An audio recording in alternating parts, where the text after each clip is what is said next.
যে যার পক্ষে বাতিলের অবস্থান নিয়েছি। বর্তমান সময় দেখা যায় বাতিল ফিরকাগুলো কখনো কখনো রাজনৈতিক দলের উপর ভর করে তাদের বাতিল মতবাদ প্রতিষ্ঠিত করতে চায়। কখনো দেখা যায় বাতিল ফিরকাগুলো প্রশাসনকে টাকা দিয়ে তাদের বাতিল মতবাদ প্রতিষ্ঠিত করতে চায়। কখনো দেখা যায় বাতিল ফিরকাগুলো সমাজের প্রভাব প্রতিপত্তিশীলদের ঘাড়ে বসে পাপ ভর্তি দিয়ে তাদের বাতিল মতবাদ প্রতিষ্ঠিত করতে চায়।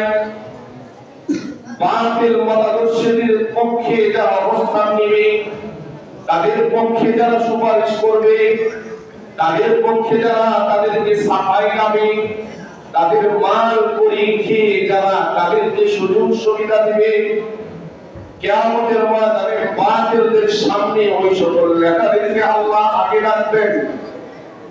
দুনিয়ায় তোমাকে পাপ দিছে, বিরাটের দাওয়াত দিছে, দুনিয়ায় তোমার পকেটে 1000 টাকা ঢুকায় দিছে, দুনিয়ায় তোমাকে বলছে তুমি অমুক দলের নেতা, আপনি পৌরসভা সভাপতি, আপনি অমুক দলের অমুক উপজেলার এই, আপনার একটা প্রভাব আছে, আমরা অমুক কিছু করতে চাই, আপনার সহযোগিতা লাগবে, আপনি প্রশাসনের অমুক, আমরা আপনার আরো নির্দেশীল, আপনার কথা মানতে চাই, আপনি আমাদেরকে সহযোগিতা করেন।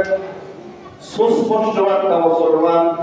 আল্লাহ বললেন ইয়াউমা নাদউ কুল্লা উনাসিন বিইমামিহিম, আমি কিয়ামতের ময়দানে প্রত্যেক মানুষকে তার নেতা আদর্শ গ্রহীতা সহ তাকে হাজির করব।